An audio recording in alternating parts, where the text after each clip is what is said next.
안녕하세요. 사랑하는 온누리교회 성도 여러분, 오늘 또 수요일 새벽 기도회에 참여해 주셔서 감사드립니다. 이 시간 우리 찬송가 520장 듣는 사람마다 복음 전하여 1절 2절 간주 3절 부르면서 우리 수요일 아침 새벽 기도회를 시작하겠습니다.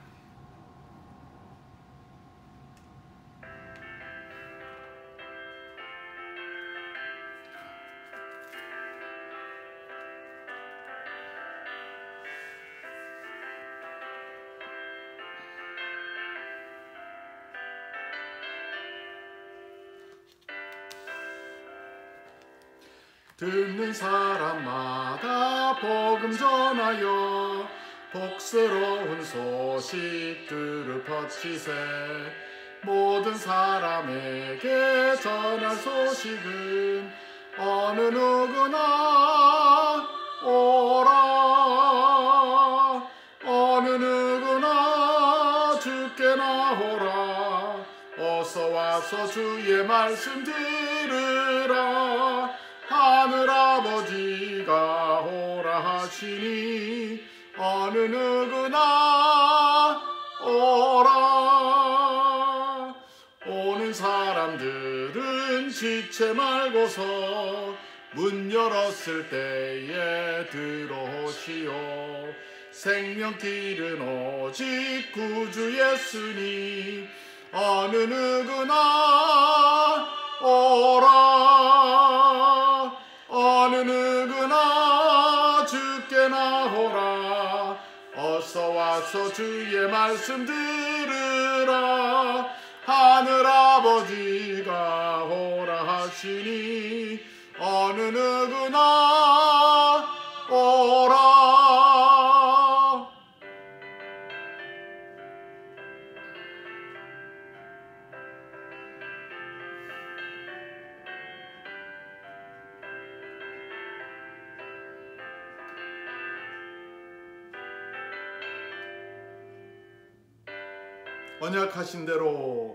언약하신 대로 이룰 것이니 누구든지 언약 받을 수 있네.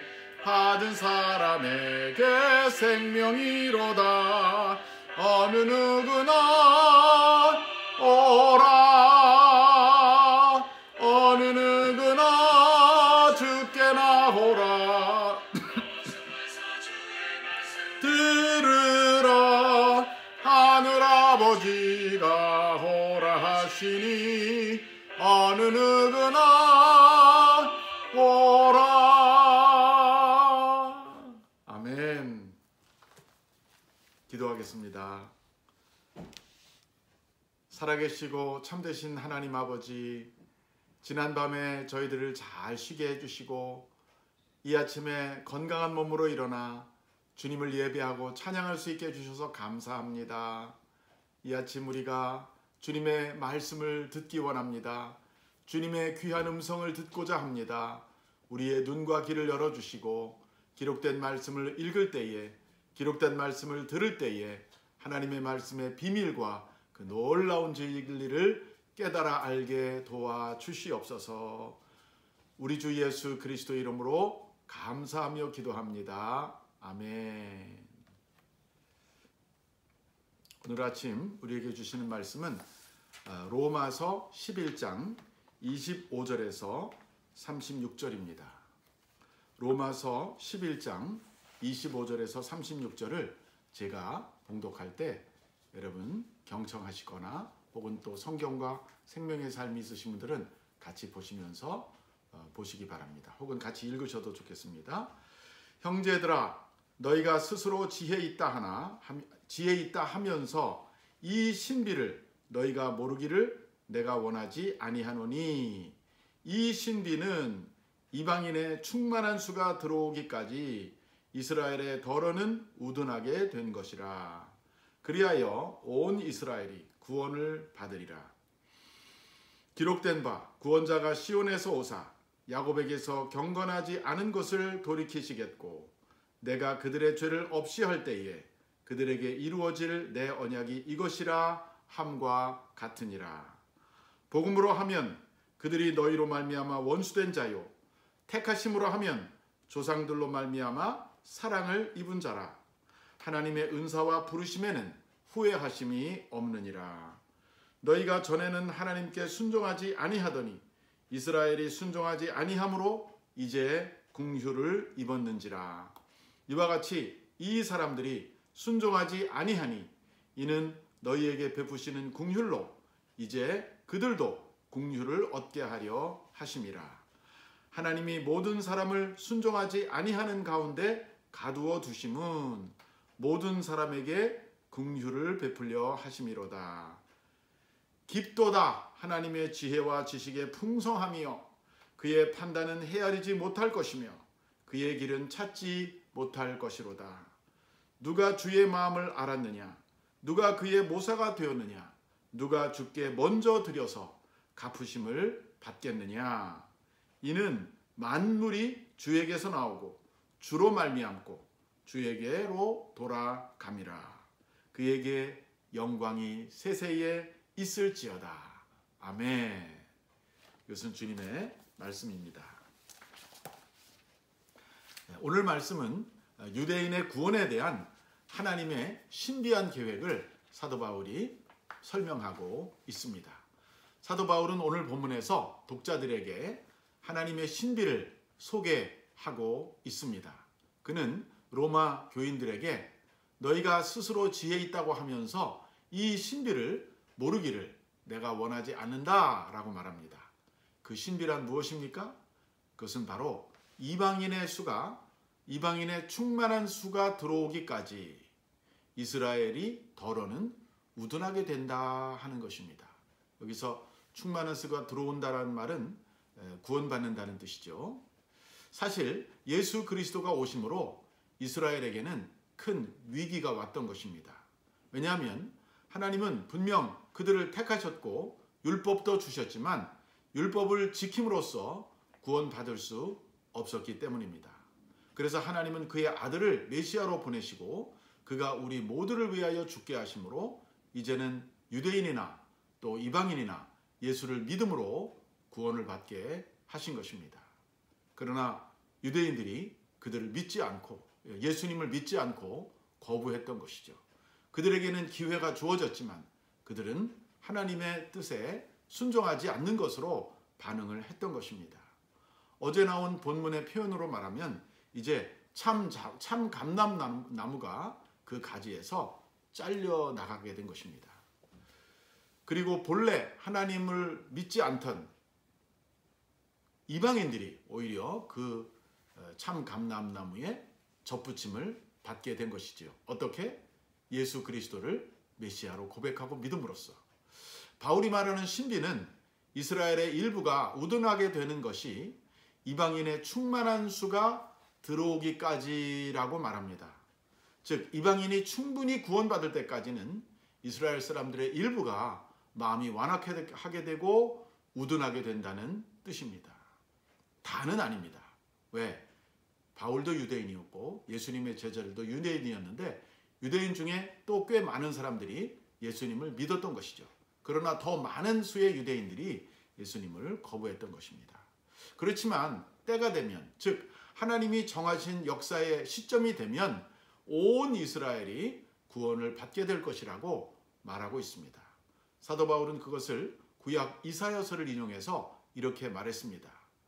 구원자가 시온에서 오사 야곱에게서 경건하지 않은 것을 돌이키시겠고 내가 그들의 죄를 없이 할 때에 그들에게 이루어질 내 언약이 이것이라 함과 같으니라. 즉 구원은 이스라엘로부터 오고 야곱으로부터 오고 시온으로부터 오고 그리고 하나님이 그들의 죄를 없이 할 때가 올 것이라는 예언이었습니다.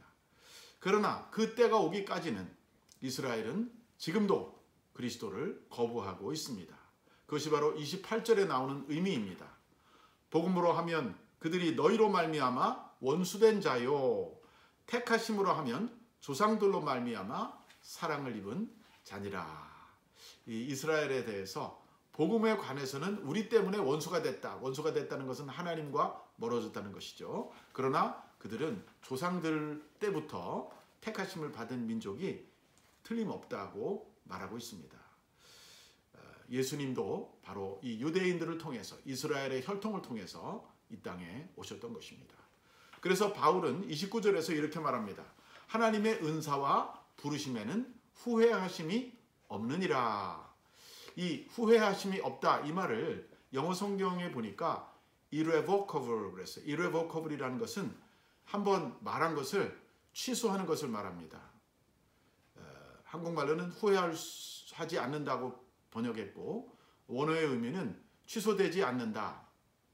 또 한 번 말한 것을 다시 돌이키지 않는다. 그런 뜻이 있습니다. 하나님께서 이스라엘을 택하시고 또 하나님께서 그들에게 은혜를 주시고 율법을 주시고 선물을 주셨던 것을 취소시키지 않는다. 그런 뜻입니다. 구약시대에는 이스라엘이 하나님에게 순종했었습니다. 그때 사실 모든 이방인들은 하나님을 모르고 목석 우상을 섬겼던 것이죠. 그러나 이제는 상황이 역전된 것입니다. 그래서 이스라엘은 오히려 하나님과 원수가 되고 왜? 하나님이 보내신 메시아를 거부함으로 하나님과 거리가 생기게 되었고 오히려 하나님과 거리가 멀어졌던 이방인들이 예수 그리스도를 통해서 그의 십자가를 통해서 하나님과 화목하게 된 것입니다. 이것이 30절에 나오는 내용입니다. 만약 하나님이 이방인이 복음에 순종함으로 하나님의 긍휼을 얻게 된다면 이스라엘이 순종하면 그들도 긍휼을 얻게 될 것입니다. 참 감람나무가 접붙여지는 것은 또 돌감람나무가 접붙여지는 것보다 사실은 더 쉬울 수도 있다라고 어제 본문에서 나왔었습니다. 구약시대 우리보다 먼저 하나님의 선택을 받았던 유대인들도 결국은 율법을 순종하지 않으므로 율법을 지키지 못함으로 실패했습니다. 율법이 없는 우리 이방인들도 율법은 없지만 우리의 양심이 율법 역할을 했는데 양심대로 정직하게 살지 못해서 우리도 다 죄인이 되었던 것입니다. 바울은 이것을 이렇게 표현했습니다. 하나님이 모든 사람을 순종하지 아니하는 가운데 가두어 두셨다 그랬습니다. 이방인도 유대인도 불순종 상태에 떨어지겠다는 뜻이죠. 모두가 불순종하고 죄를 지었다는 말입니다. 그런데 하나님이 이렇게 하신 것은 그들에게 모든 사람에게 긍휼을 베풀기 원하셔서였다고 32절에서 말하고 있습니다. 32절을 제가 한번 읽어보겠습니다. 하나님이 모든 사람을 순종하지 아니하는 가운데 가두어 두심은 모든 사람에게 긍휼을 베풀려 하심이니라. 바울의 포인트는 다시 로마서 전반부의 내용과 이어지고 있는데요. 전반부 3장에 가보면은 유대인과 이방인 모두가 다 하나님 앞에서 죄를 짓고 실패했기 때문에 그의 영광에 이르지 못했다라고 말합니다. 실패한다는 면에서는 똑같았다는 것이죠. 유대인들은 이방인보다 더 낫다고 자랑하지 말라고 말하고 또 이방인들은 또 유대인들보다 낫다고 말할 수 없다고 말합니다. 왜냐하면 우리의 구원은 오직 복음을 통해서 오는 것이기 때문입니다. 이제 마지막 33절 이하 36절까지는 바울이 우리를 압도하는 하나님의 목적과 계획에 대해서 말하고 있습니다. 하나님의 놀라우심을 이렇게 표현하고 있습니다. 33절을 보십시오. 깊도다 하나님의 지혜와 지식의 풍성함이여 그의 판단은 헤아리지 못할 것이며 그의 길은 찾지 못할 것이미로다. 감탄사가 나오고 있습니다. 바울은 그 당시 사실 가장 뛰어난 이스라엘 사람 중에 하나였습니다. 그 말은 뭐냐면은 그가 가말리엘이라고 하는 당대 최고의 율법학자의 수제자였다는 것입니다. 인간적으로 보면 천재 같은 사람입니다. 머리도 좋고 하나님 말씀도 잘 알고 이해하는 그런 사람이었죠. 그러나 그렇다고 해서 하나님의 놀라운 지혜와 지식의 풍성함에는 이를 수 없는 것입니다. 그 앞에는 완전히 무릎 꿇을 수밖에 없다는 것이죠. 그의 판단은 다 헤아릴 수 없고 그의 길은 찾을 수 없다. 하나님이 판단하는 것을 우리가 다 이해할 수 없다는 것입니다. 또 하나님이 어떻게 움직이시는지 하나님이 어떤 수로 나가시는지 우리가 다 깨달을 수 없다는 말입니다. 하나님과 인간의 너무나 큰 간격이 있는 것을 오늘 여기 바울이 그렇게 표현하는 것이죠. 더 나아가서 바울은 하나님의 상담자가 될 만한 인간이 없다라고 말합니다. 누가 주의 마음을 알았느냐? 누가 주의 모사가 되었느냐. 이 모사라는 말은 참모 혹은 어드바이저라는 뜻입니다. 하나님을 코치할 만한 사람이 있겠습니까? 없지요. 하나님에게 충원하고 조언할 사람이 없습니다. 결코 있을 수 없습니다. 또 우리는 무엇이든지 하나님 앞에 먼저 드렸다가 되돌려 받을 수 있는 것이 아무것도 없습니다. 왜? 모든 것, 내가 가지고 있는 모든 것이 다 하나님으로부터 왔기 때문이죠. 심지어는 내가 숨쉬는 것도, 내 생명도 하나님한테 받았는데 하나님 나 이렇게 많이 드렸으니까 나한테 많이 돌려주세요 라고 말할 육체가 없다는 말입니다. 우리는 그저 하나님의 은혜를 받는 존재일 뿐입니다. 내가 누리고 내가 가지고 있는 생명, 소유, 명예, 지식, 나의 존재 그 자체가 다 하나님의 은혜이고 하나님의 선물일 뿐입니다. 근데 이것은 개인에게 대해서뿐만 아니라 이 세상에 존재하는 모든 것이 다 그렇다는 것이죠. 그래서 바울이 이렇게 말합니다. 이는 만물이 주에게서 나오고 주로 말미암고 주에게로 돌아감이니라. 만물이 주에게서 나온다는 것은 하나님이 만드셨다는 뜻입니다. 또 주로 말미암았다는 것은 하나님 때문에 만들어졌다는 것이죠. 그리고 주에게로 돌아간다는 것은 우리의 모든 존재의 목적이 하나님의 영광을 위해서 나아가야 된다는 말입니다. 정말 놀라운 표현이 아닐 수 없습니다. 바울이 성령 충만한 가운데 이런 놀라운 말을 했어요. 하나님의 놀라운 능력과 지혜와 목적과 계획이 우리를 압도하는 것입니다. 그리고 오늘 11장 맨 마지막에 바울은 이렇게 마무리를 짓고 있습니다. 그에게 영광이 세세에 있을지어다. 아멘. 하나님에게 영광과 찬송을 돌려드리고 있습니다. 결론입니다. 하나님은 지금도 살아 계십니다. 지금도 역사하고 계십니다.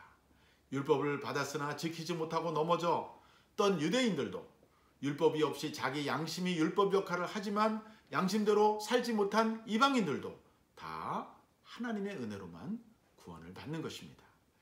이것이 바로 신비한 하나님의 비밀입니다. 또 하나님께서는 유대인들이 일시적으로 지금 거부하고 마음이 굳어지고 완악한 상태로 있지만 이방인의 수가 충만하게 이방인들이 충분히 구원받게 될 때에 유대인들도 시기를 일으켜서 그들을 돌이키실 거라고 오늘 본문에서 말하고 있을 것입니다.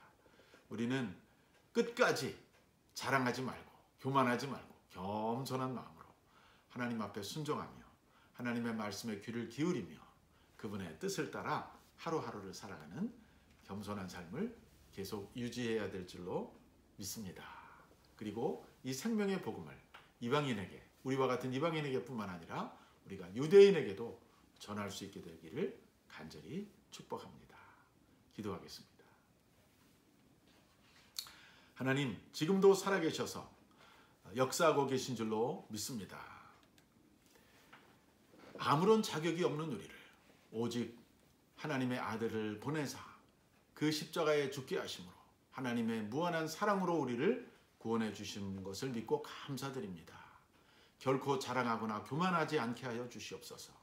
유대인과 이방인 모두가 구원받기 위해서는 하나님의 놀라운 사랑과 계획을 깨닫고 그 목적대로 우리가 하나님의 영광을 위하여 우리의 시간과 정력과 모든 재능과 재물을 드릴 수 있는 그러한 헌신된 삶을 살 수 있도록 오늘 우리를 이끌어 주시고 인도해 주시옵소서. 또한 기회가 되는 대로 우리는 주변 사람들에게 또 멀리 있는 사람들에게 복음을 전하고 중보하는 저희들이 될 수 있도록 인도해 주시옵소서.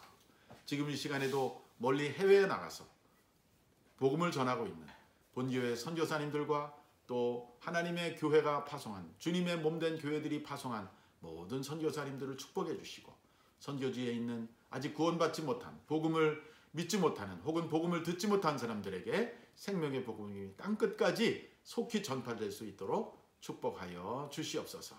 코로나 팬데믹으로 움츠러들고 또 대피 중에 있는 자가 대피 중에 있는 미국과 한국과 전 세계 우리 백성들을 긍휼히 여겨주시고 하루빨리 백신이 개발되고 또 우리가 지혜롭게 방역을 잘 지킴으로써 모두가 안전하고 건강하게 이 시험의 때를 잘 마칠 수 있도록 그래서 승리의 그날을 맛볼 수 있도록 인도해 주시옵소서. 우리 주 예수 그리스도 이름으로 기도하옵나이다. 아멘. 감사합니다, 여러분. 오늘 또 이렇게 새벽 기도에 참여해 주셔서 감사드리고요. 특별히 우리 교회가 파송하고 또 후원하는 우리 선교사님들을 위해서 꼭 기도해 주시기 바랍니다. 또 환우들, 여러분 주변에 또 몸이나 마음이 연약하신 분들을 위해서 중보하고 우리 나라와 민족을 위해서 또 미국을 위해서 기도하는 시간도 가지시기를 바랍니다. 오늘 하루 승리하시길 바랍니다. 안녕히 계십시오.